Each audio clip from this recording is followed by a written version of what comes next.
चला आपण आज नवीन चॅप्टर डिस्कस करू. नवीन चॅप्टर आज स्टार्ट करू. नवीन चॅप्टर आहे biodiversity, conservation and environmental issues.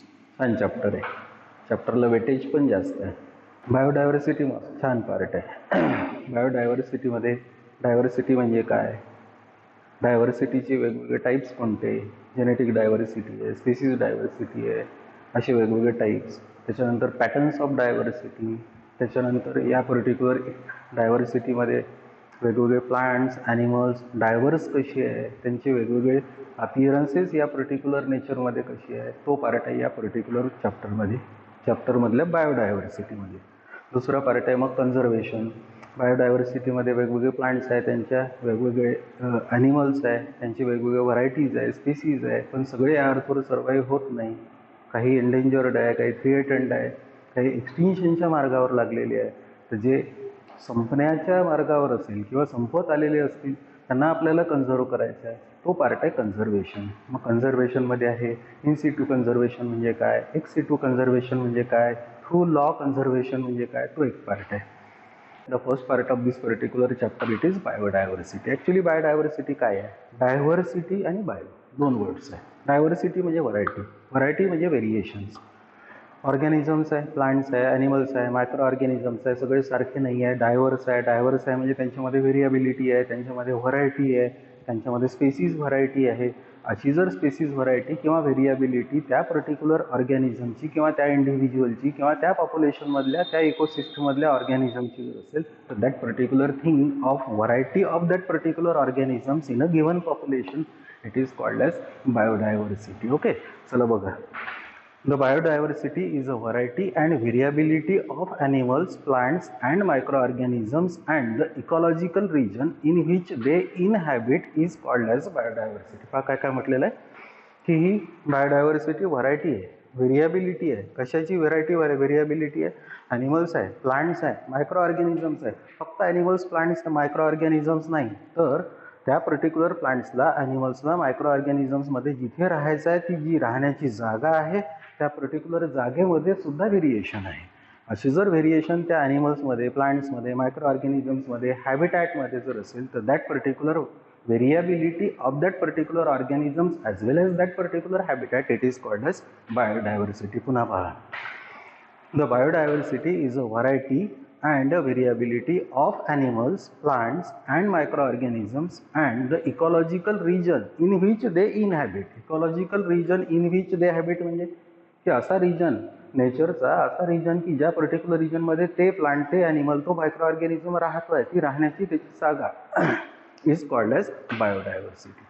The term biodiversity is coined by W.G. Rosen in 1985 and popularized by E.O. Wilson in 1988. Biodiversity he term सगळ्यात पहिल्यांदा आपल्याला कोणी दिली तर W.G. रोझन, केव्हा 1985. पण ती टर्म पॉप्युलराइज सगळ्यात जास्त कोणी केलेली असेल तर विल्सन, केव्हा 1988. Okay. Thus biodiversity represents the totality of the genes, totality of the species and totality of the ecosystem of a region.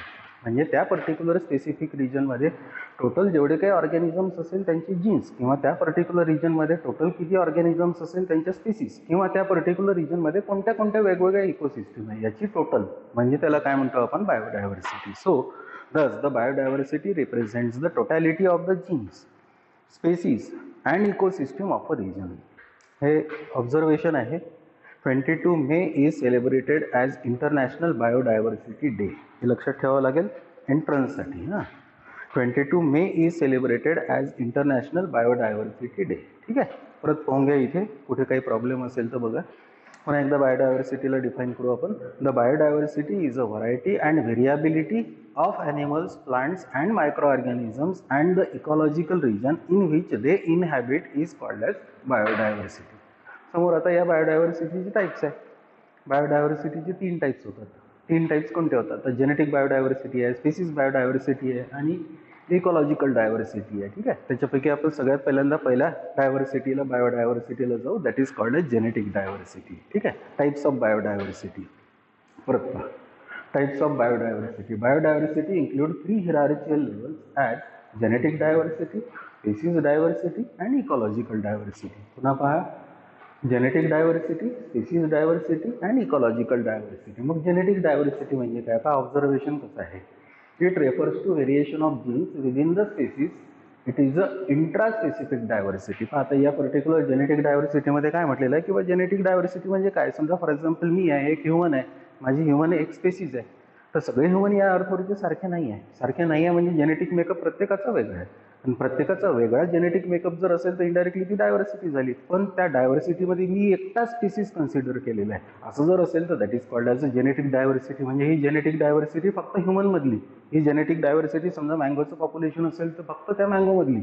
He genetic diversity समजा फॉर एक्झाम्पल राईसमधली जर असेल तर फक्त राईसमधली.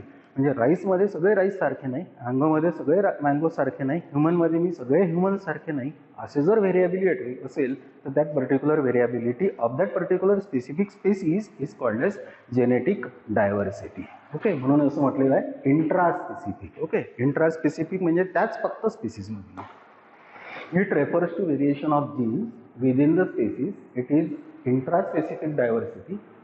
This diversity helps to adapt the population in the given environment. Correct. की ही diversity जर असेल तर त्या पॉप्युलेशनमधल्या त्या स्पेसीजला इव्हॉल्व्ह व्हायला हेल्प करते. कसं की समजा फॉर एक्झाम्पल एखाद्या स्पेसीजमध्ये किंवा एखाद्या पॉप्युलेशनमध्ये किंवा एखाद्या ग्रुपमध्ये किंवा एखाद्या स्पेसीजमध्ये समजा फॉर एक्झाम्पल 1000 इंडिव्हिज्युअल्स आहेत, पण त्या सगळ्या 1000 इंडिव्हिज्युअल्सचे जेनेटिक मेकअप सारखं नाही. ज्या इंडिव्हिज्युअलचं जेनेटिक मेकअप छान असेल, चांगलं असेल, सुपिरियर असेल, डॉमिनंट असेल तर इनडायरेक्टली तो सर्वाइव्ह होईल, पुढे कंटिन्यू रेस त्याची करेल. पण ज्या इंडिव्हिज्युअलकडे त्या स्पेसीजमधल्या जर जेनेटिक मेकअप चांगलं नसेल किंवा जीन्स त्याच्याकडे फॉल्टी येत असेल तर इनडायरेक्टली तो या पर्टिक्युलर नेचरमधून, एन्व्हायरमेंटमधून किंवा रेसमधून, इव्होल्युशनच्या रेसमधून तो एलिमिनेट होईल. ओके, म्हणून असं म्हटलेलं आहे it refers to the variation of this diversity helps to adapt the population in the given environment. The species diversity which has greater genetic diversity adapt better in changed environmental condition. Yes, इथे काय म्हटलेलं आहे परत पहा. The species which has greater genetic diversity adapt better in changed environmental condition. म्हणजे ज्या particular स्पेसीजमध्ये जास्तीत जास्त जेनेटिक व्हेरिएबिलिटी असेल त्या पर्टिक्युलर स्पेसीजला या पर्टिक्युलर नेचरमध्ये अडॅप्ट करायचे चान्सेस जास्त राहील. म्हणजे इनडायरेक्टली ती स्पेसीज या पर्टिक्युलर अर्थवर कंटिन्यू होईल. In India there are 50,000 varieties of rice. Observation पहा. In India there are 50,000 varieties of rice and 1,000 varieties of mangoes. मँगोजमध्ये या इंडियामध्ये फक्त इंडियाचा विचार केला असेल तर 1,000 व्हरायटीज मँगोच्या आहे. फक्त इंडियाचा विचार केला तर 50,000 व्हरायटीज, 50,000 व्हरायटीज राईसच्या आहे. This is called as genetic diversity. The genetic diversity plays important role in the evolution of a new species from pre existing one. म्हणजे याचा अर्थ काय की ह्या जर 50,000 स्पेसीज असेल राईसच्या किंवा 1,000 स्पेसीज असेल मँगोच्या तर ह्या 1,000 मँगोच्या स्पेसीज पुढे जाऊन कंटिन्यू होणार नाही. या पर्टिक्युलर स्पेसीजपैकी जी सुपेरियर असेल, स्ट्रॉंग असेल ती स्पेसीज कंटिन्यू होईल. ज्या स्पेसीज वीक असतील, डिसीज ससेप्टेबल असतील किंवा त्यांची प्रोडक्टिव्हिटी जास्त जर नसेल तर इनडायरेक्टली त्या पर्टिक्युलर स्पेसीज हळूहळू कमी होईल. म्हणून असं म्हटलं आहे genetic diversity play important role in evolution of a new species from the pre existing one. म्हणजे ज्या स्पेसीजमध्ये जेवढी जास्त जेनेटिक व्हेरिएबिलिटी राहील, जेनेटिक डायव्हर्सिटी राहील, ती स्पेसीज फॉर एक्झाम्पल नॅचरली या अर्थवर कंटिन्यू होईल. अदरवाईज दुसरी स्पेसीज त्याच पॉप्युलेशनमधली जर असेल आणि त्या पर्टिक्युलर पॉप्युलेशनमधल्या त्या स्पेसीजला फॉर एक्झाम्पल कंटिन्यू व्हायचं असेल तर नॅचरली तिला ॲडॅप्ट व्हायसाठी जेनेटिक व्हेरिएबिलिटी आणावं लागेल किंवा नसेल तर ती इलिमिनेट होईल. दुसरा टाईप पहा. The second type of this particular diversity is called as species diversity. पहिली कोणती होती? Genetic diversity. पुन्हा पहा. The first type of this diversity is genetic diversity. The second is species diversity. Species diversity, it is a diversity found within the population of a species or between different species of a community. पहा पुन्हा. It is a diversity found within the population of a species or between different species of a community. म्हणजे एखाद्या कम्युनिटीमध्ये वेगवेगळ्या species असेल त्या वेगवेगळ्या species मधली जी डायव्हर्सिटी आहे that diversity it is called as species diversity. किंवा अजून काय म्हटलेलं आहे की एकच पॉप्युलेशन असेल आणि एकाच पॉप्युलेशनमध्ये वेगवेगळ्या स्पेसीज जर असेल तर इनडायरेक्टली एकाच पॉप्युलेशनमधल्या त्या पर्टिक्युलर स्पेसीजमध्ये जी डायव्हर्सिटी असेल that diversity it is called as species diversity. म्हणून इथे काय म्हटलेलं आहे it is interspecific diversity. Genetic डायव्हर्सिटीमध्ये काय होती, सगळे इंडिव्हिज्युअल्स असेल तर सगळ्यांची स्पेसीज सारखी होती, म्हणून याला म्हटलं होतं आपण इंट्रास्पेसिफिक. इथे स्पेसिस डायव्हर्सिटी कशाला म्हटलेलं आहे की इथे एक स्पेसिस वेगळी, ही स्पेसिस वेगळी, ही स्पेसिस वेगळी, 3 स्पेसिस असेल, तिन्ही स्पेसिसमध्ये naturally for example genetic makeup वेगळा आहे, वेगळा जर असेल तर इनडायरेक्टली त्या पर्टिक्युलर डायव्हर्सिटीमध्ये स्पेसिस वेगवेगळी आहे, डायव्हर्सिटी त्या 3 स्पेसिसमधली आपण कन्सिडर करतोय, म्हणून it is called as inter specific diversity. The number of species per unit area is called as species richness. हा टर्म पहा. The number of species per unit area is called as species richness. म्हणजे त्या हॅबिटॅटमध्ये ती spaces किती जास्त नंबरमध्ये present आहे हे काय रिप्रेझेंट करते की ती स्पेसिस त्या पर्टिक्युलर हॅबिटॅटमध्ये किती रिच आहे, किती जास्त नंबरमध्ये प्रेझेंट आहे. पुन्हा पहा. The number of species per unit area, एखाद्या स्पेसिफिक युनिट एरियामध्ये त्या पर्टिक्युलर स्पेसिसला, समजा फॉर एक्झाम्पल एक एरिया आहे तर त्या एरियामध्ये फॉर एक्झाम्पल मँगोचे 50 प्लांट्स आहे, आपण काय म्हणू की बाकीच्या प्लांट्सपेक्षा मँगोचे प्लांट्स 50 नंबरमध्ये असेल आणि बाकीच्या प्लांट्सचा नंबर जर त्या पर्टिक्युलर हॅबिटॅटमध्ये कमी असेल तर आपण म्हणू की मँगोची स्पेसिस त्या हॅबिटॅटमध्ये त्या एरियामध्ये जास्त आहे म्हणजे रिच आहे. That is called as number of species. Unit area is called as species richness. Word पहा, स्पेसिस रिचनेस. आता पुढे पहा. The number of individuals of different species represent species evenness or species equitability. पुन्हा पहा. The number of individuals of different species represent species evenness or species equitability. इथे काय म्हटलेलं आहे की समजा फॉर एक्झाम्पल एखादी इकोसिस्टम असेल किंवा फॉर एक्झाम्पल एखादा हॅबिटॅट असेल, त्या हॅबिटॅटमध्ये ए प्लांट आहे फॉर एक्झाम्पल त्याचे 50 प्लांट्स आहे, बी प्लांट्स आहे फॉर एक्झाम्पल त्याचे 50 प्लांट्स आहे, सी प्लांट्स आहे फॉर एक्झाम्पल त्याचे 45 प्लांट्स आहे. आता आपण काय ऑब्झर्व करू की 50 50 45 50 50 45. आता 50 50 45 म्हटलं पण जवळजवळ सगळ्या स्पेसिस तिन्ही वेगवेगळ्या ए बी सी जर असेल तर ह्या इव्हन नंबरमध्ये आहे, म्हणजे इव्हन आहे. समजा फॉर एक्झाम्पल एक 50 असेल, दुसरी 50 असेल आणि तिसरी एखादी स्पेसिस 2च असेल तर आपल्याला त्याला असं म्हणता येणार नाही की स्पेसिस इव्हननेस आहे. Okay. The number of individuals of different species represents species evenness or species equitability. IUCN described International Union of Conservation of Nature. IUCN described about 1.7 million of species so far. म्हणजे IUCN ने आजपर्यंत या अर्थवरच्या 1.7 million species आतापर्यंत explore केलेलं आहे, म्हणजे study केलेलं आहे. IUCN described about 1.7 million species so far, which include 70% animals and about 22% plant species. हे आतापर्यंत जेवढे एक्सप्लोर केलेले प्लांट्स ॲनिमल्स आहे या पर्टिक्युलर प्लांट्स ॲनिमल्सपैकी 70% ॲनिमल्स एक्सप्लोर झालेले आहे, म्हणजे स्टडी झालेले आहे. 22% प्लांट्स फॉर एक्झाम्पल एक्सप्लोर झालेले आहे. राहिलेले जे असेल ते मायक्रो ऑर्गॅनिझम्स असेल किंवा दुसऱ्या ऑर्गॅनिझम्स असेल. ठीक आहे. In India western Ghats have greater species diversity than eastern Ghat. आता हे फेवरेबल कंडिशन्सवर आहे.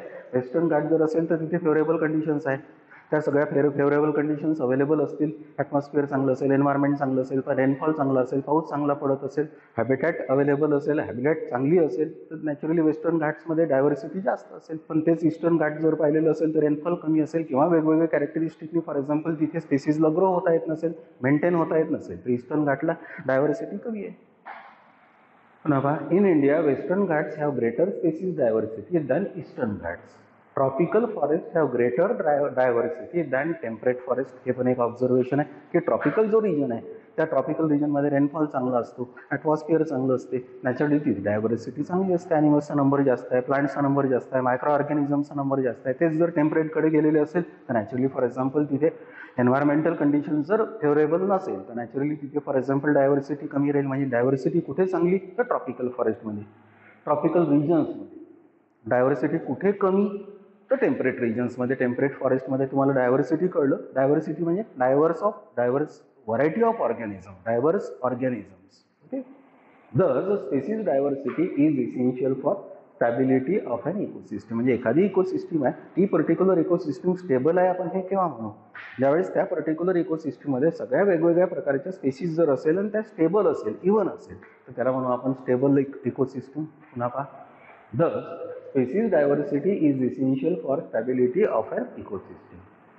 पहिला टाईप आहे जेनेटिक डायव्हर्सिटी, दुसरा टाईप आहे स्पेसिस डायव्हर्सिटी, तिसरा टाईप आहे इकॉलॉजिकल डायव्हर्सिटी. सिंपल आहे बघा. It is a diversity at the level of communities ecosystem of a region, म्हणजे इनडायरेक्टली त्या पर्टिक्युलर एरियामध्ये वेगवेगळ्या जर इकोसिस्टीम असेल तर त्या पर्टिक्युलर सगळ्या इकोसिस्टीम तिथे सारख्या नाही.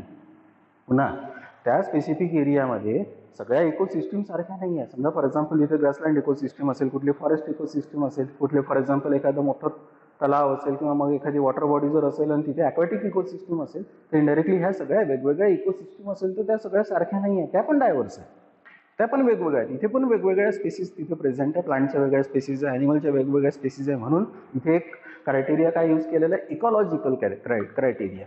म्हणजे इकॉलॉजिकली फॉर एक्झाम्पल त्या पर्टिक्युलर एरियामध्ये सगळ्या इकोसिस्टीम सारख्या नसतील म्हणून that is called as ecological diversity. पुन्हा पहा, it is the diversity at the level of community ecosystem of a region. It is related to number of habitats or ecosystem in the given region. तेच म्हटलं मी आता, it is related to number of habitats or ecosystem in the given region. This diversity is greater in India due to presence of, आता India आहे, मोठा area आहे, त्या एरियामध्ये सगळीकडे वरपासून खालपर्यंत जर पाहिलं किंवा मग लेफ्टपासून राईटपर्यंत पाहिलं, म्हणजे ईस्टपासून वेस्टपर्यंत पाहिलं किंवा नॉर्थपासून साऊथपर्यंत जर पाहिलं तर सगळीकडे ॲटमॉस्फिअर वेगवेगळं आहे. जेवढं वेगवेगळं असेल तेवढं डायव्हर्सिटी जास्त असेल. Thus, diversity is greater in India due to presence of large number of ecosystem. पहा इंडियामध्ये किती वेगवेगळ्या प्रकारचे इकोसिस्टम दिसत आहेत. The various ecosystems which are found in India are desert ecosystem आहे, रेन फॉरेस्ट इकोसिस्टम आहे, कोरल रीफ इकोसिस्टम आहे, वेटलँड इकोसिस्टम आहे, इश्चरीज आहे, अल्पाईन मेडोज आहे. या सगळ्या इकोसिस्टमचे वेगवेगळे टाईप्स आहे, हे आपल्याला डिस्कस करायचे वेळ आहे. Okay,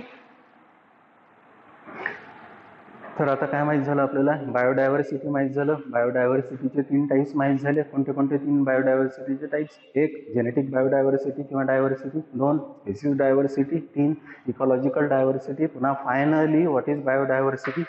The biodiversity is variety and variability of all animals, plants and microorganisms and the ecological region in which they inhabit is called as biodiversity. म्हणजे व्हरायटी आहे, व्हेरिएबिलिटी आहे, पण कशामध्ये व्हरायटी व्हेरिएबिलिटी? तर प्लांट्समध्ये व्हरायटी आहे, प्लांट्समध्ये व्हेरिएबिलिटी आहे, ॲनिमल्समध्ये variety आहे, ॲनिमल्समध्ये variability आहे, मायक्रो ऑर्गॅनिझम्समध्ये व्हरायटी आहे, मायक्रो ऑर्गॅनिझम्समध्ये व्हेरिएबिलिटी आहे. एवढंच नाही, हॅबिटॅटमध्ये पुन्हा व्हेरिएबिलिटी आहे. हे सगळं एकत्र असेल तर that is called as biodiversity. आता आपण पुढच्या पॉईंटला जाऊ. पुढचा पॉईंट आहे पॅटर्न्स ऑफ बायोडायव्हर्सिटी. याच्यापूर्वी काय आतापर्यंत ऑब्झर्व केलं की बायोडायव्हर्सिटी म्हणजे काय आणि बायोडायव्हर्सिटीचे टाईप्स कोणते कोणते, कुठले कुठले टाईप्स होते बायोडायव्हर्सिटीचे? जेनेटिक बायोडायव्हर्सिटी, स्पेसिस बायोडायव्हर्सिटी आणि इकॉलॉजिकल बायोडायव्हर्सिटी. आता आपल्याला पुढे जायचं आहे, that is called as patterns of biodiversity. Patterns of biodiversity म्हणजे काय की सगळीकडे डायव्हर्सिटी सारखी नाही. पूर्ण वर्ल्डमध्ये आपण जर फिरलो तर सगळीकडे आपल्याला बायोडायव्हर्सिटी सारखी दिसत नाही. कुठे डेन्स दिसते, कुठे थीन दिसते. त्या पॅटर्न्सला आपल्याला आज जायचं आहे, आता जायचं आहे. That is called as patterns of biodiversity. का काय म्हटलेलं आहे? Biodiversity is not uniform throughout the world. Biodiversity या अर्थवर सगळीकडे सारखी नाही, या वर्ल्डमध्ये बायोडायव्हर्सिटी सारखी नाही. It varies with change in latitude, altitude and species area relationship. 3 criteria, 3 gradient घेतलेले आहे. एक लॅटिट्यूड, दुसरं अल्टिट्यूड आणि तिसरं स्पेसिस एरिया रिलेशनशिप. ठीक आहे, पहिला ग्रेडियंट आहे लॅटिट्यूडल ग्रेडियंट, दुसरा क्रायटेरिया आहे ग्रेडियंट आहे अल्टिट्यूडनल ग्रेडियंट आणि तिसरा क्रायटेरिया यूज केलेला आहे स्पेसिस एरिया रिलेशनशिप. छान पार्ट आहे. पहिला पार्ट पहा. पहिला ग्रेडियंट आहे लॅटिट्यूडनल ग्रेडियंट्स. पहा इथे काय म्हटलेलं आहे, species diversity decreases from equator towards the poles. म्हणजे इनडायरेक्टली हा ग्लोब आहे, अर्थ आहे, वर पोल आहे, खाली पोल आहे, मध्ये इक्वेटर आहे.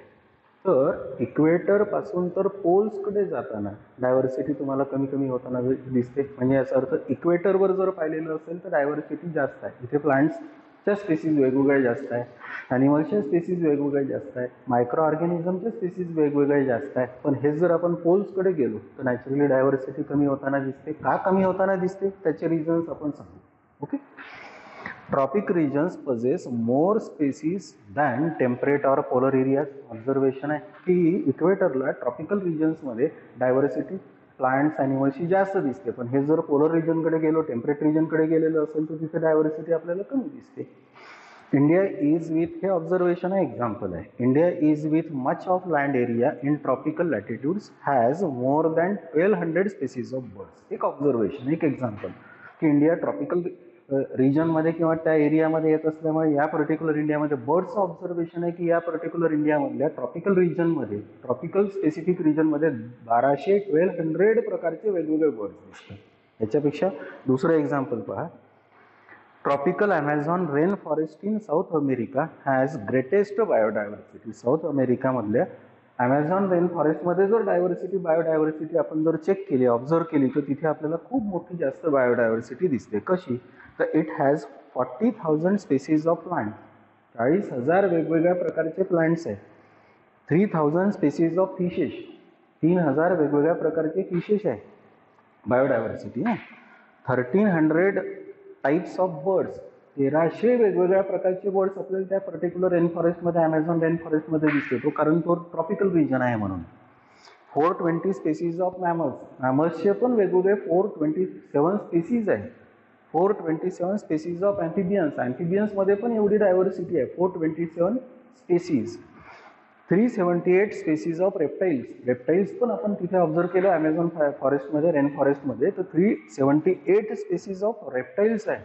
And more than 1,25,000 species of invertebrates. इन्व्हर्टिब्रेट्समध्ये डायव्हर्सिटी पहा, 1,25,000 वेगवेगळ्या प्रकारची इन्व्हर्टिब्रेट्स आहे. म्हणजे डायव्हर्सिटी तिथे त्या ॲमेझॉन फॉरेस्टमध्ये, रेन फॉरेस्टमध्ये एवढ्या जास्त प्रमाणात आहे. इंडियामध्ये नाही आहे असं नाही आहे, इंडियामध्ये पण आहे. ॲमेझॉनमधलं एक्झाम्पल आपल्याला सगळ्यात जास्त दाखवते की डायव्हर्सिटी आहे, बायोडायव्हर्सिटी आहे. पण ही एवढी बायोडायव्हर्सिटी त्या ट्रॉपिकल रिजनमध्ये, म्हणजे इंडियामध्ये, त्या ॲमेझॉन रेन फॉरेस्टमध्ये, साऊथ अमेरिकेमध्ये एवढी जास्त का आहे? त्याचे reasons for this diversity in tropical areas. एक, कॉन्स्टंट अँड स्टेबल एन्व्हायरमेंट. या ट्रॉपिकल रिजनमध्ये एन्व्हायरमेंट जे आहे ते कॉन्स्टंट आहे, स्टेबल आहे, सगळ्यात इम्पॉर्टंट ते. 2, availability of more solar energy increases the productivity of producers and indirectly the greater diversity. Correct आहे. तिथे सनलाईट डायरेक्ट त्या पर्टिक्युलर ट्रॉपिकल एरियावर डायरेक्ट जास्त पडत असल्यामुळे प्लांटची प्रोडक्टिव्हिटी, प्रोड्युसरची प्रोडक्टिव्हिटी जास्त आहे. आणि प्रोड्युसरची प्रोडक्टिव्हिटी जास्त असेल तर नॅचरली पुढचे कन्झ्युमर तिथे त्या एरियामध्ये राहणारच आहे. नॅचरली प्रोड्युसरमुळे ॲनिमल्सचा नंबर पण तिथे कॉन्स्टंट मेंटेन होऊन राहिलेला आहे. म्हणजे डायव्हर्सिटी जास्त दिसते. कुठल्या रिजनमध्ये? ट्रॉपिकल रिजनमध्ये. म्हणजे या पर्टिक्युलर पहिल्या क्रायटेरियामध्ये, या ग्रेडियंटमध्ये काय माहीत झालं की त्या पर्टिक्युलर ट्रॉपिकल रिजन्समध्ये, त्या स्पेसिफिक लॅटिट्यूडला आपल्याला डायव्हर्सिटी, बायोडायव्हर्सिटी जास्त दिसते. पण तिथून पोल्सकडे गेलो, टेम्परेट रिजन्समध्ये गेलो तर बायोडायव्हर्सिटी कमी होताना दिसते. हा आहे पहिला gradient. That gradient it is called as latitudinal gradient. दुसरा ग्रेडियंट पहा, the second gradient it is called as altitudinal gradient. Altitude म्हणजे height. Decreasing species diversity is observed from lower to higher altitude on an mountain. पुन्हा observe करा. Decreasing species diversity is observed from lower to higher altitude on an mountain. म्हणजे एखादं मोठं mountain असेल तर खाली observe केलेलं असेल तर डायव्हर्सिटी आपल्याला भरपूर दिसते. पण जसं जसं आपण वर त्या माउंटेनला जाऊ तिथे डायव्हर्सिटी कमी होताना दिसते. का कमी होताना दिसते? रिझन्स दिलेले आहे. This is due to fall in temperature with increase in altitude. एक, जसं जसं आपण वर जाऊ तसं टेम्परेचर वर कमी होत जाईल. खाली टेम्परेचर जास्त असेल, टेम्परेचर नॅचरली फॉर एक्झाम्पल जास्त जर असेल, रेनफॉल व्यवस्थित पडत असेल किंवा रेनफॉल नॉर्मल जर असेल, चांगला असेल, तर नॅचरली डायव्हर्सिटी चांगली राहील. पण वर जर फॉर एक्झाम्पल आपण रेनफॉल पाहिलेला असेल आणि तो पर्टिक्युलर रेनफॉल किंवा टेम्परेचर फॉर एक्झाम्पल ऑब्झर्व केलेलं असेल आणि ते तिथे कमी होत असेल तर डायव्हर्सिटी कमी राहील, वेगळी राहील. As well greater seasonal variability at higher altitude. म्हणजे वर जर पाहिलेलं असेल तर सीझनल व्हेरिएबिलिटी चेंज झालेली आहे. खाली सीझन वेगळे आहे. माउंटेनमध्ये वर गेलेलं असेल तर इनडायरेक्टली तुम्हाला सीझन वेगळे दिसेल. म्हणजे इनडायरेक्टली सीझन वर जाताना चेंज होऊन राहिले, टेम्परेचर वर जाताना चेंज होऊन राहिलं. नॅचरली या पर्टिक्युलर अल्टिट्यूडनल ग्रेडियंटमध्ये काय ऑब्झर्व केलं आपण की जसं आपण एखाद्या माउंटेनवर जाऊ तसं वर जाताना डायव्हर्सिटी कमी होत जाईल. पण तेच जर त्या पर्टिक्युलर माउंटेनच्या बेसला पाहिलं असेल तर डायव्हर्सिटी चांगली राहील. हा दुसरा ग्रेडियंट आहे, दुसरा क्रायटेरिया आहे त्या पॅटर्न ऑफ बायोडायव्हर्सिटीमध्ये. तिसरा criteria that is called a species area relationship. Simple आहे बघा. It is considered that number of species present is directly proportional to the area. Natural आहे की एरिया जेवढा मोठा असेल तेवढी स्पीसीज डायव्हर्सिटी जास्त राहील. ना एरिया फॉर एक्झाम्पल जेवढा छोटा असेल तेवढी स्पीसीज डायव्हर्सिटी कमी राहील. हा एक ऑब्झर्वेशन आहे. So it is considered that number of species present is directly proportional to the area. की त्या पर्टिक्युलर डायव्हर्सिटीसाठी एरिया इम्पॉर्टंट आहे, एरिया रिस्पॉन्सिबल आहे. ऑब्झर्वेशन आहे का काय म्हणताय. According to German naturalist Alexander von Humboldt, species richness increases with increase in area but up to certain limit, की जेवढा एरिया मोठा राहील तेवढी स्पेसीज डायव्हर्सिटी जास्त राहील, पण त्या एरियाला लिमिट आहे. नॅचरली फॉर एक्झाम्पल तो एरिया कुठेतरी संपत असेल आणि त्याच्यानंतर काही वेगळा एरिया सुरू होत असेल तर इनडायरेक्टली त्या पर्टिक्युलर स्पेसीज रिचनेससाठी तो एरिया इम्पॉर्टंट आहे. म्हणून this gradient it is called as species area relationship. पुन्हा पहा, according to German naturalist Alexander von Humboldt, species richness increases with increase in area but up to certain limit. की species richness हा area जसा जसा वाढेल तसं तसं species richness वाढेल. म्हणजे काय की एरिया मोठा असेल तर वेगवेगळ्या प्रकारच्या वेगवेगळ्या स्पेसीज आपल्याला तिथे खूप पाहायला मिळेल. एरिया जर छोटा असेल तर इनडायरेक्टली आपल्याला कमी प्रकारच्या स्पेसीज तिथे पाहायला मिळेल. पण एरिया जरी मोठा होत असला तरी त्या पर्टिक्युलर स्पेसीज रिचनेसला एक लिमिट आहे, कारण एरिया कुठेतरी संपणार आहे तो स्पेसिफिक एरिया. त्याच्यानंतर त्या पर्टिक्युलर एरियामध्ये जेवढ्या मावतील, जेवढ्या बसतील, तेवढ्या इनहॅबिट होतील, तेवढ्या स्पेसीज तिथे राहतील, त्याच्यापेक्षा जास्त राहू शकत नाही. म्हणून असं म्हटलेलं आहे species richness increases with increase in area but up to certain limit. एका स्पेसिफिक लिमिटपर्यंत रिचनेस राहील, त्याच्यानंतर ते स्टेबल होईल. इंडियामधल्या बायोडायव्हर्सिटीचा डेटा आहे. ओके, बायोडायव्हर्सिटी इन इंडिया ही जी दिसते हा पूर्ण डेटा आहे किंवा इंडियामध्ये कुठली कुठली डायव्हर्सिटी आहे, म्हणजे कशा कशाची डायव्हर्सिटी आहे. बघा, India shows great diversity in climate, topography and geology hence rich in biodiversity. इंडियामध्ये काय म्हटलं, क्लायमेट वेगळं आहे, टोपोग्राफी वेगळी आहे, रिजन्स वेगळे आहे, जिओलॉजी वेगळी आहे, सॉइल कंडिशन्स वेगळे आहे, त्याच्यामुळे इंडियामध्ये बायोडायव्हर्सिटी जास्त आहे. Okay, the ministry of environment and forest government of India in 2000 recorded, आता data, 47,000 species of plants and 81,000 species of animals. म्हणजे ही बायोडायव्हर्सिटी आहे, एवढे प्लांट्स आहे आणि एवढे ॲनिमल्स आहे. प्लांट्स पहा 40,000 species of plants and 81,000 species of animals. This is about 9% and 7.3% respectively of global flora and fauna. Flora म्हणजे प्लांट्स आणि फाउना म्हणजे ॲनिमल्स. म्हणजे या अर्थवर जेवढा फ्लोरा आहे, या अर्थवर जेवढा फाउना आहे, त्याच्यापैकी 9% या इंडियामध्ये प्लांट्स आहे आणि या अर्थवर जेवढे ॲनिमल्स आहे अर्थवर वर्ल्डमध्ये, त्याच्यापैकी 7.3% ॲनिमल्स या फक्त इंडियामध्ये आहे. हा पूर्ण डेटा आहे ना. About 5,000 species of flowering plants have their origin in India. म्हणजे या इंडियामध्ये जवळजवळ 5,000 वेगवेगळ्या प्रकारचे फ्लॉवरिंग प्लांट्स त्यांचं ओरिजिन आहे, सेंटर ऑफ ओरिजिन आहे, ते इथेच इव्हॉल्व झाले आणि इथून लागल्यास मग ते अर्थवर किंवा वर्ल्डमध्ये स्प्रेड झाले. India is set to be centre of 160 species of crop plants. किंवा या पर्टिक्युलर इंडियामध्ये 160 असे प्लांट्स आहेत जे क्रॉप प्लांट्स आहेत, त्यांचं सेंटर ऑफ ओरिजिन इंडिया आहे. म्हणजे इनडायरेक्टली ते इथून दुसरीकडे स्प्रेड झाले असते. किती प्लांट्स आहे crop plant? 160 species. India has 372 different mammals, 8th in the world. 1278 species of birds. म्हणजे बर्ड्सच्या स्पेसीज इंडियामध्ये पहा 1278. This is 8th in the world. 428 species of the reptiles. म्हणजे 428 वेगवेगळ्या प्रकारच्या रेप्टाईलच्या स्पेसीज या इंडियामध्ये प्रेझेंट आहे, 5th in the world. And more than 50,000 species of insect. म्हणजे 50,000 वेगवेगळ्या प्रकारचे इन्सेक्ट फक्त या इंडियामध्ये दिसतात, की जे दुसरीकडे दिसणार नाही किंवा ते इथून दुसरीकडे नेले असतील तर दिसेल. India has 10 biogeographical regions, 10 biogeographical regions, 90 national parks. 90 इंडियामध्ये नॅशनल पार्क्स आहे. 448 wild life sanctuaries, 14 biosphere reserves. म्हणजे रिझर्व्स आहे 14 आहे. 5 world heritage sites. World heritage sites ह्या 5 आहे. 6 वेटलँड्स आहे. 2 मेजर रियाम्स आहे as Indomalayan and Palearctic. 3 biomes. पहा इंडियामध्ये 3 बायोम्स पण आहे. 3 biomes such as a tropical humid forest 1, tropical dry or deciduous forest 2 and warm desert. म्हणजे यांना आपण बायोमास म्हणतो. Okay, the largest biogeographical region of India is Deccan peninsula which occupies about 42% land mass of the country. म्हणजे इंडियामध्ये Deccan peninsula हा असा region आहे की जो बरोबर ॲव्हरेज अबाउट 42% एरिया कव्हर करतो या पूर्ण इंडियामधला. The two biodiversity regions of India are Western Ghat and Northeast. Western Ghat constitute about 4% area and Northeast constitute about 5.2% area. म्हणजे ही डायव्हर्सिटी पहा, इंडिया ट्रॉपिकल रिजन असल्यामुळे, क्लायमेट वेगवेगळ्या प्रकारचं असल्यामुळे आणि बेसिकली ट्रॉपिकल रिजन्स असल्यामुळे रेनफॉल वेगवेगळ्या ठिकाणी वेगवेगळा पडत असल्यामुळे, रेनफॉल क्लायमेट वेगवेगळं असल्यामुळे नॅचरली या इंडियामध्ये बायोडायव्हर्सिटी आपल्याला सगळ्यात जास्त पाहायला मिळते. हा पूर्ण इंडियामधल्या बायोडायव्हर्सिटीचा डेटा आहे. आता आपण पाहू loss of biodiversity and extinction of species.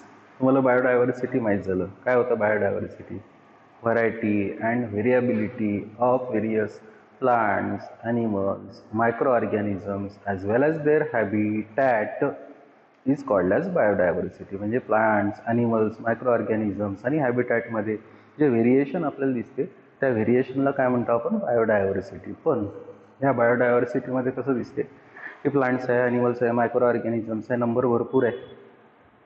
म्हणजे इनडायरेक्टली त्या पर्टिक्युलर त्या स्पेसिफिक एरियामध्ये त्या प्लांट्सचा, ॲनिमल्सचा, मायक्रोऑर्गॅनिझम्सचा नंबर आपल्याला खूप दिसतो. पण तरी पण आपल्याला असं दिसतं की एखादं प्लांट, एखादा ॲनिमल आपल्याला त्या पर्टिक्युलर हॅबिटॅटमधून इलिमिनेट झालेला दिसतो. म्हणजे इनडायरेक्टली ती हॅबिटॅट असेल किंवा ती एक इकोसिस्टम असेल किंवा तो एक ऑर्गॅनिझम असेल तर त्या ऑर्गॅनिझमचा त्या बायोडायव्हर्सिटीमधून, त्या हॅबिटॅटमधून लॉस झालेला दिसतो. तो लॉस आपल्याला स्टडी करायचा आहे. That is called as a loss of biodiversity. Okay, loss of biodiversity is caused due to extinction of species. किंवा एखादी स्पेसीज लॉस होत असेल एखाद्या हॅबिटॅटमधून किंवा एखाद्या जागेवरून, एखाद्या एरियामधून, तर त्याचे वेगवेगळे कॉजेस आहेत. तर त्याच्यापैकी मेन कॉज आहे that is called as extinction. मग एक्सटिंक्शन म्हणजे काय? Total elimination of species from the earth is called as extinction. पुन्हा पहा, total elimination of species from the earth is called as extinction. की एखादी स्पेसीज आहे, plant असो, ॲनिमल असो, तो जर या अर्थवरून पूर्ण एलिमिनेट झाला असेल, कसा झाला, काय झाला, त्याचं रिझन आपण बघू नंतर. पण तो जर एलिमिनेट झालेला असेल तर त्या एलिमिनेट झालेल्या स्पेसीजला, प्लांट असेल, ॲनिमल असेल, कोणी असेल, तर त्या स्पेसीजला आपण म्हणतो एक्सटिंक्ट स्पेसीज. परत पहा, total elimination of species from the earth is called as extinction. मग एक्सटिंक्शनचे वेगवेगळे 3 टाईप्स. एक आहे नॅचरल एक्सटिंक्शन, दुसरं आहे मास एक्सटिंक्शन आणि तिसरं आहे अँथ्रोपोजेनिक एक्सटिंक्शन. मग नॅचरल एक्सटिंक्शन म्हणजे काय? It is cause due to change in environmental conditions. It is cause due to change in environmental conditions. किंवा एक्सटिंक्शन एखाद्या स्पेसीचं होत असेल तर त्याचं कॉज काय, त्याचं रिझन काय आहे? तर कुठलं तरी एन्व्हायरमेंटल एखादं चेंज झालेलं आहे. एन्व्हायरमेंटल चेंज झालेलं आहे म्हणजे टेम्परेचर बदललेलं असेल किंवा लाईट त्या पर्टिक्युलर एरियापर्यंत येत नसेल किंवा मग रेनफॉल कमी झालेला असेल किंवा रेनफॉल जास्त होऊन फ्लडिंग होत असेल, वेगवेगळे एन्व्हायरमेंटल रिझन असेल, त्यापैकी एखाद्या एन्व्हायरमेंटल रिझनमुळे एखादी स्पेसीज एक्सटिंक्ट होत असेल तर that is the natural extinction.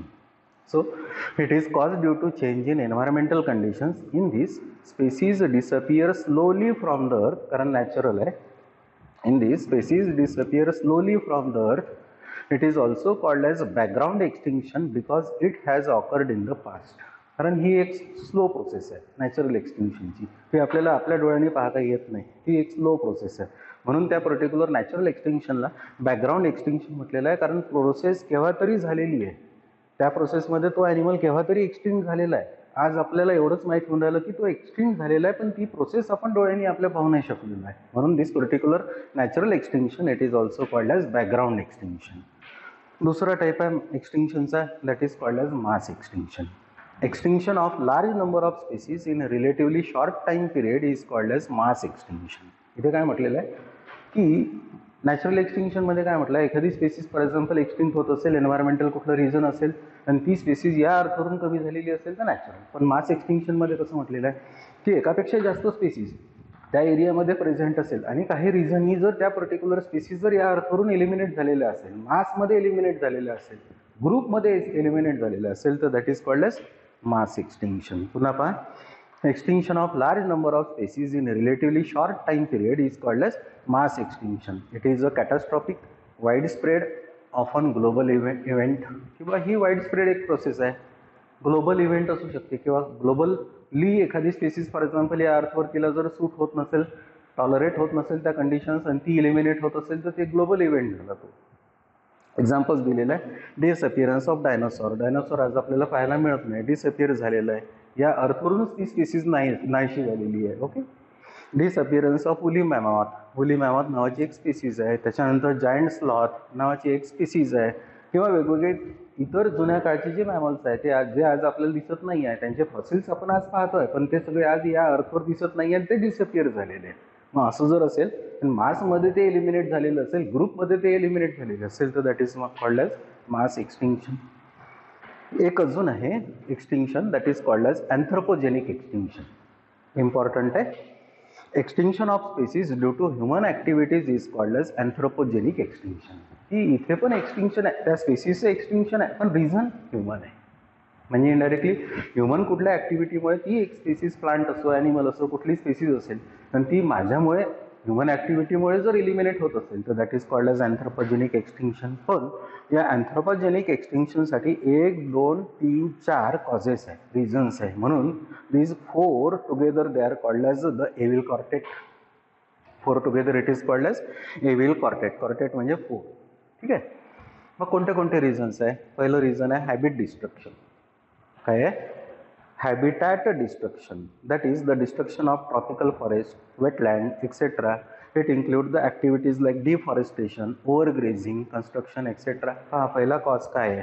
Habitat destruct झाली असेल तर एखादा प्लांट आहे किंवा एखादा ॲनिमल आहे किंवा एखादा स्पेसिफिक ॲनिमल आहे, त्याची हॅबिटॅटच राहण्याची जागा संपलेली जर असेल, तर नॅचरली तो इलिमिनेट होईलच. Destruction of tropical forest. Tropical forest destruct झालं असेल तर, किंवा एखादं वेटलँड डिस्ट्रक्ट झालं असेल तर, किंवा मग डिफॉरेस्टेशन झालं असेल तर, किंवा मग ओव्हरग्रेझिंग झालं असेल, आपल्या ॲनिमल्सकडून आपण त्या पर्टिक्युलर प्लांट्सला जास्त खाऊ दिलेलं असेल तर, किंवा खाल्ल्या गेलेलं असेल तर, किंवा मग कन्स्ट्रक्शन ऑफ डॅम्स आहे, कन्स्ट्रक्शन ऑफ रिव्हर्स आहे, कन्स्ट्रक्शन ऑफ रेल लाईन्स आहे. याच्यामुळे फॉर एक्झाम्पल ती लँड आपण आपल्या उपयोगात आणली असेल, पण त्या उपयोगात आणताना तिथली जागा जर आपण डिस्ट्रक्ट केली असेल, म्हणजे हॅबिटॅट डिस्ट्रक्ट केलेली असेल, तर तिथली स्पेसीज डिस्ट्रक्ट झाली. That is called as habitat destruction. दुसरं आहे hunting. Over exploitation by way of hunting, fishing etcetera. For example, by examples बघा. पॅसेंजर पिजन आहे, सेलर सी कव आहे, मराईन फिशेस आहे, टायगर आहे, एलिफंट आहे. या पर्टिक्युलर ॲनिमल्सचं आपण हंटिंग केलेलं आहे, शिकार केलेली आहे. त्याच्यामुळे नॅचरली आपण शिकार करत असेल, आपल्या ॲक्टिव्हिटीजनी आपण विचार करून शिकार करणार नाही, त्यांचा नंबर नॅचरली कमी झाला. एक वेळ अशी आली की नॅचरली त्यांचा नंबर तर कमी कमी कमी कमी होत गेला, पण तो नंबर एवढा कमी झाला की ती स्पेसीज आज राहिलीच नाही. म्हणजे इनडायरेक्टली ती स्पेसीज आपल्याला आता असं म्हणता येईल की ती एक्सटिंक्ट झाली. हा आहे दुसरा cause, that is called as hunting. तिसरा आहे एलियन स्पेसीज इन्व्हेजन. काय आहे? Alien species invasion. Introduction of exotic species which causes extinction of indigenous species. हा काय म्हटलंय? Introduction of exotic species which causes extinction of indigenous species. For example congress grass, lantana camara etcetera. काय कळलं या तिसऱ्या कॉजमध्ये? की बाहेरून एखादी स्पेसीज, बाहेरून आपल्याकडे आणलेल्या स्पेसीजला, बाहेरच्या एखाद्या देशातून, प्रदेशातून आपल्याकडे एखादी स्पेसीज आणली आणि आणल्यानंतर ती आपल्याकडे चांगली जर ग्रो झाली, त्या चांगल्या ग्रो होण्यामुळे आपल्याकडे असलेल्या स्पेसीजला काही धोका झाला, आणि धोका होण्यामुळे आपल्याकडची स्पेसीज जर एखादी एक्सटिंक्ट झाली, तिला राहायला जागा नाही मिळाली, प्रॉपर एन्व्हायरमेंट मिळालं नाही, प्रॉपर फेवरेबल कंडिशन्स मिळालं नाही, त्याच्यामुळे जर एखादी स्पेसीज फॉर एक्झाम्पल आपल्याकडची एलिमिनेट झाली, तर तिला आपण एक्सटिंक्ट स्पेसीज म्हणू. पण ते का झालं? बाहेरून एखादी स्पेसीज आपण आणली असेल तर त्या स्पेसीजला काय म्हणतो आपण? Exotic species. म्हणजे एक्झॉटिक स्पेसीज बाहेरून आपल्याकडे आणली आणि आणल्यामुळे आपल्याकडची इंडिजिनस स्पेसीज एक्सटिंक्ट झाली. बाहेरून कोणत्या स्पेसीज आल्या? तर काँग्रेस ग्रास आहे, लँटेना कॅमेरा आहे, हे वीड्स आहे. हे आपल्या इंडियामध्ये केव्हाही, हे आजपासून खूप आधी हे प्लांट्स आपल्या इंडियामध्ये नव्हते, पण हे बाहेरून आपल्याला मिळाले किंवा आणल्या गेल्यामुळे आपल्याकडच्या काही स्पेसीज एक्सटिंक्ट झाल्या. तर या पर्टिक्युलर दोन्ही स्पेसीजला आपण एलियन स्पेसीज म्हणू. चौथा एक कॉज आहे, that is called as co extinction. काय आहे इथे? Extinction of one of the co existent species invariably leads to the extinction of other species. म्हणजे एखादी स्पेसीज आहे, त्या पर्टिक्युलर स्पेसीजवर दुसरी स्पेसीज फॉर एक्झाम्पल सोबत राहत असेल आणि सोबत राहिल्यामुळे मेन स्पेसीज जर एखादी एक्सटिंक्ट झाली काही रिझनमुळे, तर नॅचरली तिच्यावर डिपेंड असणारी दुसरी स्पेसीज तिच्याच सोबत राहणारी, तिला पण एक्सटिंक्ट व्हावं लागेल. दॅट इज कॉल्ड ॲज को एक्झिस्टन्स. परत पहा, existence of one of the coexistent species invariably leads to the extinction of other species. For example, extinction of host fish causes extinction of host parasite. म्हणजे एखादा fish आहे, पाण्यात आहे, वॉटरमध्ये आहे, आणि त्याच्यावर समजा एखादा पॅरासाईट असेल, आणि तो फिश पाण्यामधला, त्या वॉटरमधला, त्या वॉटर बॉडीमधला जर एक्सटिंक्ट होत असेल काही रिझन्समुळे, आणि त्याच्यावर असणारा पॅरासाईट नॅचरली, फॉर एक्झाम्पल, त्याला जर त्याची हॅबिटॅट मिळाली नसेल, त्याच्यासाठी त्याची हॅबिटॅट काय आहे, तर तो फिश आहे. फिश एक्सटिंक्ट झाला असेल तर पॅरासाईटला एक्सटिंक्ट व्हावं लागेल. म्हणजे एका वेळेस दोन स्पेसीज एक्सटिंक्ट झाल्या, को एक्झिस्टन्स म्हणतो. को evolved plant pollinator will have such threat. हे पण एक इम्पॉर्टंट चांगलं कॉज आहे की एखादं प्लांट आहे, त्या पर्टिक्युलर प्लांटमध्ये पॉलिनेशन होऊन राहिलेलं आहे, पॉलिनेशनसाठी एखादा इन्सेक्ट फॉर एक्झाम्पल त्यासाठी रिस्पॉन्सिबल आहे. तो इन्सेक्ट त्या प्लांटसोबत सोबत इव्हॉल्व झालेला आहे. त्या इन्सेक्टचा रोल पॉलिनेशन आहे. त्या प्लांटला त्या इन्सेक्टकडून पॉलिनेशन करून घ्यायचं आहे. पण ते प्लांट जर एक्सटिंक्ट होत असेल तर नॅचरली तो इन्सेक्टही एक्सटिंक्ट होईल. चला, आपल्याला आता स्टडी करायचं आहे concept of endangered species and red data book. काय आहे? Endangered species and red data book. Endangered species म्हणजे काय? The wild species whose number has been reduced to a critical level and they are on the verge of extinction are called as endangered or threatened species. की अशी species की ती species आज या पृथ्वीवर या अर्थवर आहे, पण ती आज आहे ठीक आहे, पण ती कधी पण एक्सटिंक्ट होऊ शकते. अशी जर स्पेसीज असेल तर that particular species it is called as endangered or threatened species. पुन्हा पहा, the wild species of plant or animal whose number has been reduce to a critical level. म्हणजे त्या स्पेसीजचा नंबर या पर्टिक्युलर अर्थवरचा फार कमी झालेला आहे, आज आहे ती, and they are on the verge of extinction called as endangered or threatened species. म्हणजे ती स्पीसीज प्लांटची असो किंवा ॲनिमलची असो, ती या अर्थवर आज आहे, पण तिचा नंबर कमी कमी होत आहे. ती कधी पण एक्सटिंक्ट होऊ शकते किंवा या अर्थवरून इलिमिनेट होऊ शकते. अशी जर स्पीसीज असेल तर then that particular species it is called as endangered or threatened species. IUCN, International Union for Conservation of Nature and Natural Resources. याचं हेडक्वार्टर आहे मर्जेसला, स्वित्झर्लंडला. ओके. IUCN म्हणजे International Union for Conservation of Nature and Natural Resources has maintained the list of endangered species called as red list or red data book. या ऑर्गनायझेशननी, IUCNनी, हे जे plants आहेत किंवा ॲनिमल्स आहेत, जे थ्रेटन्ड आहेत किंवा एंडेंजर्ड आहेत, त्यांची एक लिस्ट तयार केली, and that list it is called as a red list or that is called as a red data book. The threatened species have been categorize as.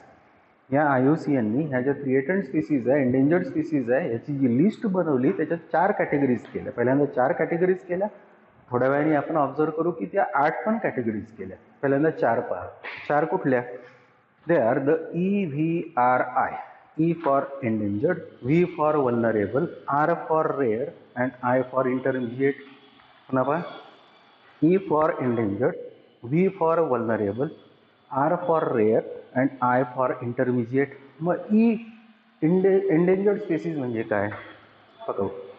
The species or taxa, taxa म्हणजे group, the species or taxa which are facing high risk of extinction in the near future due to decrease in their habitat, excessive predation, poaching etcetera are called as endangered species. ही species आहे, plant किंवा ॲनिमलची आहे, पण ती आज face करत आहे की ती कधीतरी एक्सटिंक्ट होऊन जाईल. कशाच्यामुळे? तर हॅबिटॅट कमी झालेली असल्यामुळे, किंवा मग तिला खाल्ल्या गेल्यामुळे, किंवा मग तिचा मिसयूज किंवा ओव्हरयूज झालेला असेल तर. याच्यामुळे जर ती थ्रेटन्ड असेल तर that particular threatened species it is called as endangered. पुन्हा पहिलेपासून पहा, the species or taxa which are facing high risk of extinction in the near future. पहा, आज आहे पण ती नियर फ्युचरमध्ये कधी पण ती एक्सटिंक्ट होऊ शकते वेगवेगळ्या रिझन्समुळे. Near future due to the decrease in their habitat, excessive predation, poaching etcetera are called as endangered species. आता हे एक्झाम्पल्स आहे. In India, there are 54 animal and 113 plant species are endangered. हा, इंडियामध्ये एवढ्या स्पीसीज आज एंडेंजर्ड लिस्टमध्ये आहेत. 54 of animals and 113 of plants. Examples पहा, ब्ल्यू व्हेल आहे, लेमुर्स ऑफ मादागास्कर आहे, एशियाटिक वाईल्ड ॲस आहे, सायलोटम नूडम नावाचं प्लांट आहे, ऑस्मुंडा रिगॅलिस नावाचं प्लांट आहे. हे सगळे ॲनिमल्स आहे, हे 2 प्लांट्स आहे. ओके. तर या पर्टिक्युलर कॅटेगरीला काय म्हटलेलं आपण? एंडेंजर्ड. सांगा कशाला म्हटलं endangered? It is a species of a plant or animal which is facing the problem of extinction. That is called as endangered. त्याला आपण शॉर्टकट ई म्हणतो. ठीक आहे. दुसरं पहा, that is called as vulnerable. It include two types of species. Vulnerable मध्ये दोन types of species येतात. एक, दोन. One whose number is greatly reduced in recent past and continue to decrease. हा काय म्हटलंय? One whose number is greatly reduced in recent past and continue to decrease. Such species can quickly move to the rare or endangered group. की अशी species की ज्या particular स्पेसीजचा number continue कमी होत आहे, कंटिन्यू आता रिसेंटली आपण पाहत गेलेलो असेल तर कंटिन्यू त्या पर्टिक्युलर स्पेसीजचा प्लांट असो की ॲनिमल असो त्याचा नंबर कमी होत आहे, कमी होत आहे, कमी होत आहे. पण ती स्पेसीज कदाचित याच्या वरच्या कॅटेगरीमध्ये म्हणजे एंडेंजर्ड, नाही तर याच्या नंतरच्या कॅटेगरीमध्ये म्हणजे रेअर मूव्ह होऊ शकते. अशी जर स्पेसीज असेल तर that is called as vulnerable. पुन्हा पहा, चेक करा. One whose number is greatly reduced in recent past and continue to decrease. Such species can quickly move to the rare or endangered group. दूसरा है, the other whose population is sufficient but undergoing depletion due to some factors so that they are facing the risk of threaten in future. म्हणजे अशी एखादी species आहे किंवा त्याचं population आहे, आज त्या स्पेसीजचं पॉप्युलेशन या अर्थावर खूप चांगलं आहे, पण ती स्पेसीज किंवा त्या स्पेसीजमधल्या इंडिव्हिज्युअलचा नंबर कमी होऊन राहिलेला आहे, कमी होत आहे. In India their number is 143 animals, 87 plants. Examples आहे, एक्झाम्पल आहे black buck, Indian gazelle, clouded leopard, musk deer, ophioglossum, pendulum, golden langur etcetera. म्हणजे हे जे एक्झाम्पल्स आहे या पर्टिक्युलर सगळ्या एक्झाम्पल्समध्ये एक कॅरेक्टरिस्टिक आपल्याला दिसते की या पर्टिक्युलर स्पेसीजला आपण एंडेंजर्ड नाही म्हणणार, या स्पेसीजला आपण व्हल्नरेबल याच्यासाठी म्हणू की ही पर्टिक्युलर स्पेसीज आहे प्लांट किंवा ॲनिमलची की ज्याचा नंबर हळूहळू कमी होत आलेला आहे. एंडेंजर्डमध्ये कसं म्हटलं आपण की ती स्पेसीज आहे त्याचा नंबर खूप कमी झालेला आहे, याचा होऊन राहिलेला आहे. That is called as a vulnerable. तिसरी स्पेसीज आहे that is called as a rare species. आपण डिनोट करतो त्याला आर्मी. It is not a endangered or vulnerable at present. ही एंडेंजर्ड पण नाही आणि व्हल्नरेबल पण नाही. It is not endangered or vulnerable at present but are at risk categorized within restricted areas. म्हणजे काय, ही पर्टिक्युलर स्पेसीज प्लांट किंवा ॲनिमलची आहे, ना ही एंडेंजर्ड आहे ना ही व्हल्नरेबल आहे, पण या अर्थवरच्या कुठल्या तरी एका स्पेसिफिक रिजनमध्ये प्रेझेंट आहे. ती या अर्थवर दुसरीकडे दिसतच नाही, स्पेसिफिक एखाद्या एरियामध्ये लोकेशनमध्येच दिसत असेल आणि त्या लोकेशनमध्ये कुठले फॅक्टर्स जर कमी जास्त झाले आणि ती स्पेसीज फॉर एक्झाम्पल नॅचरली या अर्थवरून निघून गेली तर तिला आपण एक्सटिंक्ट म्हणू. पण आज ती थोड्याशाच एखाद्या रिजनमध्ये प्रेझेंट असेल, दुसरीकडे या अर्थवर ती कुठे दिसत नसेल, तर that is called as a rare species. पुन्हा पहा, it is not a endangered or vulnerable at present. ती एंडेंजर्ड नाही, व्हल्नरेबल पण नाही at present, but are at risk categorize within restricted areas. For examples आहे great Indian bustard, snow loris, Hawaiian monk seal, Indian desert cat. हे सगळे species आपण plant किंवा ॲनिमलचे पाहतो. हे सगळे ॲनिमल्स आहेत. या पर्टिक्युलर ॲनिमल्सला आपण थोड्याशाच एरियामध्ये लोकॅलिटीमध्ये पाहतोय, लोकेशनला पाहतोय. ते लोकेशन सोडून या पर्टिक्युलर अर्थवरती कुठेच जर नसेल तर that particular species it is called as rare. चौथी कॅटेगरी आहे इंटरमिजिएट स्पेसीज. इथे कसं म्हटलेलं आहे की ही एक स्पेसीज आहे प्लांट किंवा ॲनिमलची, त्याचा नंबर कंटिन्युअसली कमी होऊन राहिलेला आहे. स्पेसीजचा नंबर कमी होत आहे म्हणजे इंडिव्हिज्युअल्स ऑर्गॅनिझमचा नंबर कमी होत आहे, पण रिझन आपल्याला सांगता येऊन नाही राहिलं किंवा रिझन आपल्याला माहीत होत नाही आहे. बघा, these species which are at the risk of endangered without any specific non reason. पहा की या पर्टिक्युलर स्पेसीजला आपण ऑब्झर्व केलं असेल तर ही एंडेंजर्ड म्हणजे थ्रिएटन्ड स्पेसीज आहे, पण ती स्पेसीज थ्रिएटन्ड का आहे, तिचा नंबर का कमी होऊन राहिला, त्याचं रिझन आपल्याला मिळून नाही राहिलं. म्हणून this particular species it is called as intermediate species. पुन्हा पहा, these species which are at the risk of endangered without any specific known reason. Examples observe करा, rhinoceros आहे, three banded armadillo आहे, शॉर्ट इयर्ड रॅबिट आहे. या एक्झाम्पल्सवरून idea येते की हे पर्टिक्युलर ऑर्गॅनिझम्स आहे, हे ॲनिमल्स आहे, यांचा नंबर कमी होत आहे. पण कमी का होत आहे, सगळ्या आपण फॅसिलिटी प्रोव्हाइड जरी केल्या तरी जर त्यांचा नंबर कमी होत असेल तर आपल्याला त्या स्पेसीजच्या एक्सटिंक्शनचं रिझन जर माहिती नसेल तर तिला आपण इंटरमिजिएटमध्ये ॲड करू. म्हणून IUCNनी आपल्याला ह्या पर्टिक्युलर थ्रेटन्ड एंडेंजर्ड स्पीसीजला 4 कॅटेगरीजमध्ये डिवाइड करून दिलं. दे are the EVRI. E for endangered, V for vulnerable, R for rare and I for intermediate. त्याच्यासोबतच याच IUCNनी आपल्याला या 4 कॅटेगरीज तर करून दिल्याच आहे, पण दुसऱ्या कॅटेगरीज पुन्हा अजून 8 पण करून दिलेल्या आहे. त्या 8 कॅटेगरीज आपण आता ऑब्झर्व करू. चला, आपलं सुरू आहे endangered species. Red data book म्हणजे रेड लिस्ट. IUCN तुम्हाला माहिती आहे, international Union for Conservation of Nature and Natural resources. त्यांनी आपल्याला 4 कॅटेगरीज ऑलरेडी करून दिल्या होत्या. कोणत्या? EVRI, endangered, vulnerable, rare and intermediate. त्याच IUCNनी आपल्याला ह्या पर्टिक्युलर स्पेसीज ज्या थ्रेटन्ड आहे, एंडेंजर्ड आहे, त्याच्या पुन्हा 8 कॅटेगरीज पण करून दिल्या. ह्या 8 कॅटेगरीज कोणत्या कोणत्या पहा. ह्या 2 कॅटेगरीज एक्सटिंक्ट आहे, ह्या 2 कॅटेगरीज एंडेंजर्ड आहे. ही कॅटेगरी आपल्याला आलेली आहे वल्नरेबल, आणि ह्यानी ह्या 3 कॅटेगरीज नवीन केलेल्या आहे. तर टोटल 8 कॅटेगरीज बघा. पहिली आहे एक्सटिंक्ट, दुसरी आहे एक्सटिंक्ट इन द वाईल्ड, तिसरी आहे क्रिटिकली एंडेंजर्ड, चौथी आहे एंडेंजर्ड, 5वी आहे वल्नरेबल, 6 आहे लोअर रिस्क, 7 आहे डेटा डेफिशियंट आणि 8 आहे नॉट इव्हॅल्युएटेड. एक एक आपण ऑब्झर्व करू. प्रत्येकाला प्रत्येक स्पेसीजला नेम केलेला आहे आणि त्याची डेफिनेशन केलेली आहे. ठीक आहे. फर्स्ट स्पेसीज पहा. The first species of the red list और red data book is extinct. ठीक आहे. इट इज अ स्पेसीज और taxon who last individual has died. किंवा ही स्पेसीज आहे प्लांट किंवा ॲनिमलची की ज्याचा या अर्थवरचा शेवटचा इंडिव्हिज्युअलचा डेथ आता झालेला आहे. म्हणजे इनडायरेक्टली ती स्पेसीज या अर्थवर आता राहिलेली नाही. That particular species it is called as extinct. The example is dodo. Okay. दुसरी आहे extinct in the wild.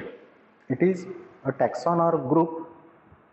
A taxon or group is extinct in the wild when exhaustive surveys in known and or expected habitats have failed to record an individual. इथे काय म्हटलेलं आहे की ही पण species extinct आहे, पण ही स्पेसीज आता दिसत होती.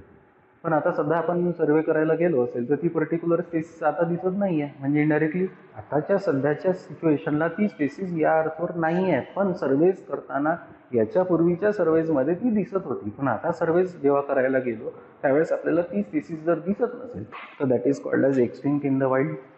तिसरी आहे critically endangered. It is a taxon. Taxon म्हणजे group, group of organisms. It is a taxon who is critically endangered when it is facing an extremely high risk of extinction in the wild in the immediate future. की बा ही एक species आहे plant किंवा ॲनिमलची, ही extinct नाही पण एक्सटिंक्शनच्या वेवर आहे. म्हणजे इनडायरेक्टली काही दिवसानंतर या पर्टिक्युलर स्पेसीजला आपण जर कंट्रोल केलं नाही किंवा या पर्टिक्युलर स्पेसीजला कन्झर्व केलं नाही तर ही पर्टिक्युलर स्पेसीज कधी पण एक्सटिंक्ट होऊ शकते. अशी जर स्पेसीज असेल तर that particular species it is called as critically endangered. म्हणजे ही एका रिस्कमध्ये आहे, ती आज या अर्थवर आहे, पण त्या पर्टिक्युलर स्पेसीजचा नंबर फार कमी झालेला आहे, प्लांट असो की ॲनिमल असो. म्हणजे त्या स्पेसीजला आपल्याला काय म्हणता येईल? Critically endangered. 4थ्या नंबरची कॅटेगरी आहे that is called as endangered. A taxon is endangered when it is not critically endangered. Critically endangered नाही म्हणजे त्याचा नंबर या पर्टिक्युलर ग्रुपपेक्षा किंवा त्या कॅटेगरीपेक्षा इथे या पर्टिक्युलर ऑर्गॅनिझमचा, प्लांट असो ॲनिमल्स असो, त्याचा नंबर जास्त आहे. A taxon is endangered when it is not critically endangered but is facing a very high risk of extinction in the wild in the near future. म्हणजे नियर फ्युचरमध्ये ही particular species कधी पण या particular अर्थवरून संपू शकते किंवा एलिमिनेट होऊ शकते. अशी जर स्पेसीज असेल तर that particular species it is called as endangered. Critically endangered आणि एंडेंजर्डमध्ये काय फरक आहे? क्रिटिकली एंडेंजर्ड म्हणजे ती कधी पण पटकनच एलिमिनेट होऊ शकते. एखादा मेंबर समजा या अर्थवर एखाद्या स्पेसीजचा राहिलेला जर असेल आणि तो जर मेला, नॅचरली ती स्पेसीज वरच्या कॅटेगरीमध्ये मूव्ह झाली, that is called as extinct. पण जर त्याचा मेंबर फॉर एक्झाम्पल 4-5 असेल म्हणजे इनडायरेक्टली त्याला आपल्याला क्रिटिकली एंडेंजर्ड म्हणता येणार नाही, त्याला काय म्हणावं लागेल आपल्याला? Endangered, vulnerable. इथे एंडेंजर्डमध्ये एक्झाम्पल आहे रेड पांडा. वल्नरेबलमध्ये पहा, a taxon is a vulnerable when it is not critically endangered. Not critically endangered or endangered. ती क्रिटिकली एंडेंजर्ड पण नाही, एंडेंजर्ड पण नाही. A taxon is vulnerable when it is not critically endangered or endangered but is facing a high risk of extinction in the wild in the medium term future. म्हणजे indirectly या particular कॅटेगरीमध्ये असे organisms किंवा animal plants आपण include केलेले आहे, IUCN include केलेले आहे की त्यांचा नंबर फार कमी झालेला नाही आहे, पण ते वरच्या कॅटेगरीमध्ये जाऊ शकतात, म्हणजे एंडेंजर्ड कॅटेगरीमध्ये जाऊ शकतात. That is called as vulnerable. परत का, a taxon is vulnerable when it is not critically endangered. Critically endangered नाही, फार नंबर कमी झालेला नाही आहे. आर एंडेंजर्ड, अजून पण नंबर कमी झालेला नाही आहे की ते एंडेंजर्ड असेल, but it is facing a high risk of extinction in the wild in the medium term future. Okay. ह्याच्यानंतर 6 नंबरची कॅटेगरी केलेली आहे lower risk. A taxon is low risk when it has been evaluated and does not satisfy the criteria for critically endangered, or vulnerable. म्हणजे indirectly हा पण एक group आहे plant किंवा ॲनिमलचा, पण त्याची एक्सटिंक्ट व्हायची, थ्रेटनिंगच्या कॅटेगरीमध्ये जायची रिस्क तेवढी जास्त नाही आहे. म्हणजे आज ती पर्टिक्युलर स्पेसिस प्लांट किंवा ॲनिमलची क्रिटिकली एंडेंजर्ड कॅटेगरीमध्ये जाण्याची रिस्क नाही, भीती नाही, एंडेंजर्ड होण्याची भीती नाही किंवा वल्नरेबल पण होण्याची भीती नाही. तशी जर असेल तर that is called as a lower risk. म्हणजे इनडायरेक्टली त्या पर्टिक्युलर स्पेसिसला आपण कन्झर्व केलं तर ती पर्टिक्युलर स्पेसिस या अर्थवर स्प्रेड होऊ शकते. Data deficient. A taxon is data deficient when there is inadequate information to make a direct or indirect assessment of its risk of extinction. काय म्हटलेलं आहे इथे की बा ही अशी स्पेसिस आहे प्लांट किंवा ॲनिमलची की त्याला आपल्याला कुठल्याच कॅटेगरीमध्ये आधीच्या थ्रेटनिंगच्या कॅटेगरीमध्ये टाकता येणार नाही. क्रिटिकली एंडेंजर्ड नाही, वल्नरेबल नाही, डेटा आपल्याकडे सफिशियंट अवेलेबल नाही आहे, असं जर असेल तर that is called as a data deficient. परत पहा, टॅक्सॉन म्हणजे प्लांटचा किंवा ॲनिमलचा तो group. A taxon is data deficient when there is inadequate information to make a direct or indirect assessment of its risk of extinction. शेवटची category IUCN ने केलेली आहे, that is called as a not evaluated. A taxon is not evaluated when it has not yet been assessed against the above criteria. की असा हा category आहे, ही category आहे की ज्या पर्टिक्युलर कॅटेगरीमध्ये त्या पर्टिक्युलर प्लांटला किंवा ॲनिमलला आपण स्टडी करायला घेतलेलं नाही आहे अजून. असं जर असेल तर that is called as a non evaluated. म्हणजे त्याचा नंबर या अर्थावर जास्त आहे, पण त्याला आपण स्टडी करायला घेतलं नाही, किंवा स्टडी जर करायला घेतलेलं असेल तर तो पर्टिक्युलर इव्हॅल्युएशन म्हणजे तो स्टडी पूर्ण व्हायचा आहे. असं जर असेल तर that is called as a not evaluated.